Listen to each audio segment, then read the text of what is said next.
बहुत शुक्रिया। अभी आती हूँ।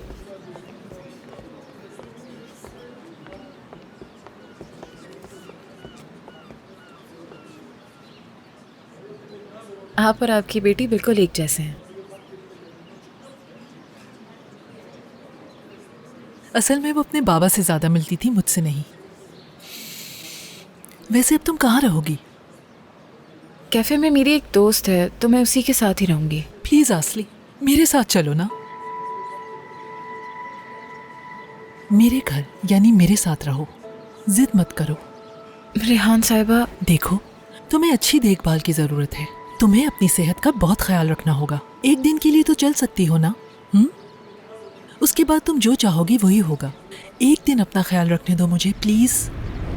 आपा, सामने से हटो मेरे। छोड़ तो तुम दोनों, इसे जाने दो। अगर रोती हुई मेरे दरवाजे पर वापस आओगी तो दरवाजा नहीं खोलूंगी मैं। मेरा दिल मत तोड़ो बेटा।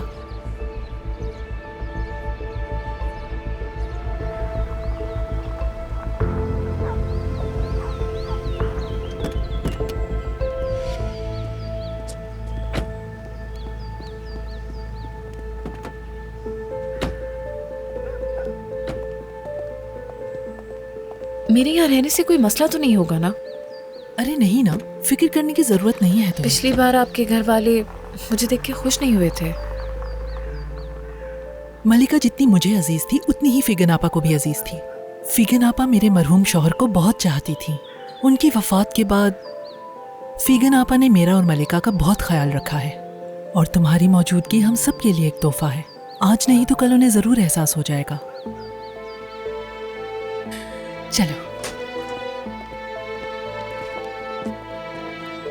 खुश आमदीद रेहान साहिबा।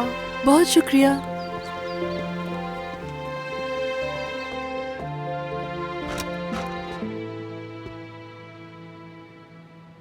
रेहान साहिबा, ये मलिका का कमरा है?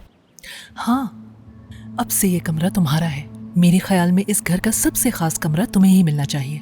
चलो अब अंदर आ जाओ, इस तरह शर्माने की जरूरत नहीं है। आ जाओ अंदर। वैसे तुम पहले भी आ चुकी हो यहाँ।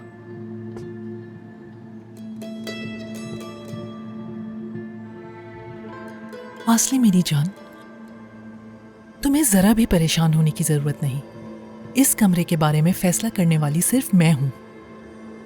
रेहान साहिबा, वो आप बहुत मेहरबान हैं, लेकिन मैं इस कमरे में नहीं रह सकती। ये कमरा बहुत ख़ास है।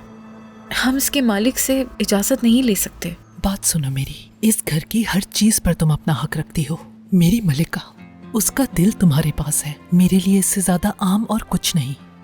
सिर्फ एक रात की तो बात है बेटा, मना मत करो मुझे। मलिका भी यही चाहती होगी यकीनन।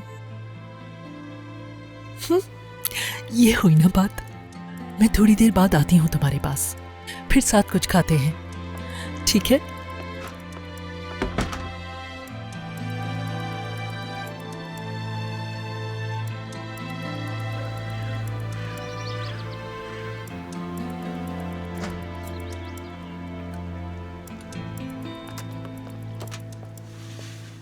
तो क्या बना रहे हैं आज? क्या सब कुछ तैयार है? केक निकाल लो जाकर।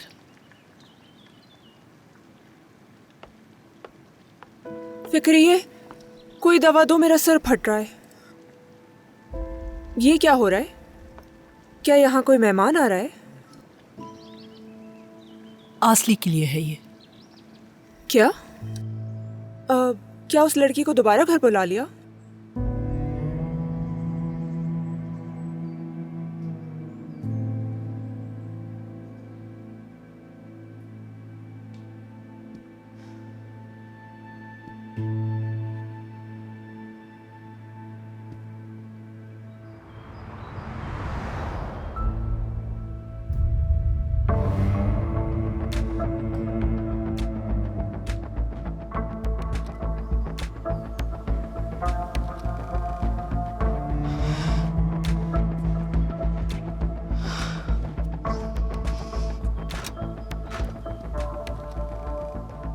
मुझे लगता है कि तुम जानबूझकर फैगन अम्मी को नाराज करने के लिए ऐसा कर रही हो।